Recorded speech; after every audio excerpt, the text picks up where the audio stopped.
Terima kasih Anda masih bersama kami. Bagi Anda yang baru saja bergabung, kami hadirkan kembali 3 berita utama hari ini. Gubernur Ganjar Pranowo berterima kasih kepada Partai Solidaritas Indonesia (PSI) karena mendeklarasikan dirinya sebagai calon presiden 2024 mendatang.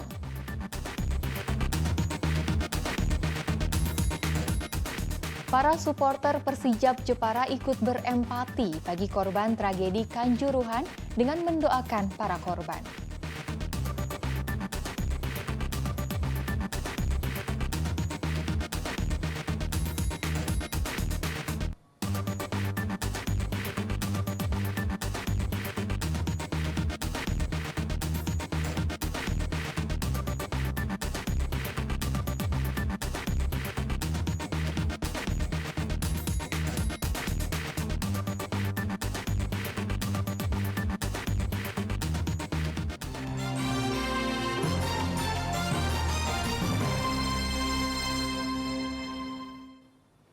Gubernur Ganjar Pranowo berterima kasih kepada Partai Solidaritas Indonesia (PSI) karena mendeklarasikan dirinya sebagai calon presiden 2024 mendatang. Namun Ganjar mengaku PSI belum berkomunikasi dengan dirinya terkait hal tersebut. Gubernur Ganjar Pranowo tidak berkomentar banyak terkait deklarasi Partai Solidaritas Indonesia atau PSI yang mencalonkan dirinya sebagai calon presiden 2024 mendatang. Ganjar mengaku PSI tidak menjalin komunikasi dirinya terkait hal tersebut. Namun demikian, Ganjar tetap berterima kasih kepada PSI karena mencalonkan dirinya sebagai Capres 2024. Deklarasikan PSI, ada komunikasi nggak Pak dengan PSI? Enggak. Belum tahu berarti jenengan? Belum. Saya baca ya dari koran media. Makasih. Gitu. Berarti nggak ada komunikasi sekali Pak? Belum. Salah. Ganjar Pranowo diketahui tengah mendampingi Presiden Joko Widodo meresmikan pabrik pipa paralon di kawasan industri terpadu Batang saat deklarasi PSI berlangsung. Bahkan usai acara, Ganjar diajak semobil oleh Presiden Joko Widodo. PSI melalui Wakil Ketua Dewan Pembina mendeklarasikan Ganjar sebagai calon presiden 2024 melalui Zoom meeting. Ganjar dinilai sosok yang tepat melanjutkan kerja Presiden Joko Widodo dan memiliki semangat kebangsaan serta kebinekaan sejalan dengan prinsip PSI. Partai Solidaritas Indonesia akan mencalonkan Pak Ganjar Pranowo sebagai calon presiden PSI di tahun 2024. Sejak awal, Pak Ganjar atau lebih akrab kami panggil Mas Ganjar unggul dibandingkan kandidat lainnya. Deklarasi PSI dilakukan hanya beberapa jam setelah Partai Nasdem mendeklarasikan Gubernur DKI Jakarta Anies Baswedan sebagai calon presiden 2024. Ali Mustafirin melaporkan dari Kota Semarang. Gubernur Jawa Tengah Ganjar Pranowo mengajak negara-negara di kawasan Uni Eropa menanamkan investasi di Jawa Tengah.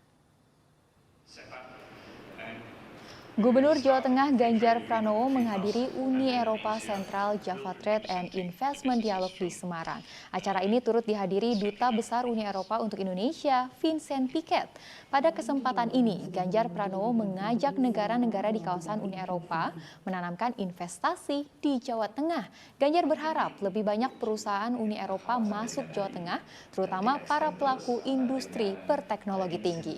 Sejauh ini, mayoritas perusahaan Uni Eropa ingin berinvestasi pada industri infrastruktur. Potensi kerjasama perdagangan dan investasi antara negara Uni Eropa dengan Indonesia, khususnya Jawa Tengah, cukup besar sehingga patut dikembangkan. Usaha seluruh Jawa Tengah. Yang bagus antara Indonesia dan Jawa Tengah dengan Uni Eropa, kita harapkan kita bisa mengundang lebih banyak. Maka tadi kita tawarkan beberapa kawasan industri yang cukup menarik untuk bisa datang, dan kawan-kawan Kadin cukup proaktif begitu ya untuk bisa bekerja sama. Maka kita sampaikan kepada kawan-kawan Kadin juga untuk menindaklanjuti pertemuan ini.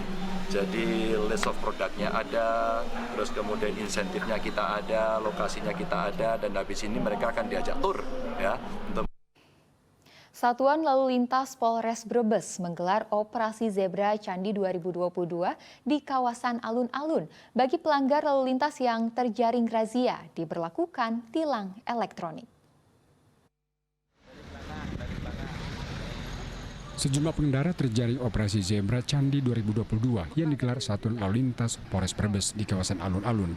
Petugas merekam dengan ponsel para pelanggar aturan lalu lintas. Mereka yang terjaring razia diberlakukan tilang elektronik atau Electronic Traffic Law Enforcement.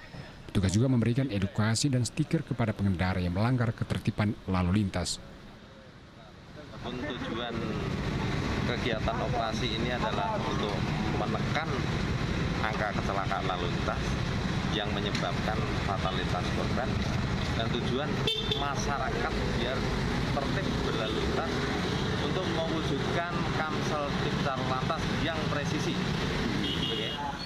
Dalam operasi ini, petugas Satlantas Polres Brebes turut membagikan beras 5 kg kepada penarik beca guna mengurangi beban hidup akibat kenaikan harga bahan bakar subsidi. Razia serupa bakal digelar hingga 16 Oktober mendatang. Sugiartono melaporkan dari Kabupaten Brebes.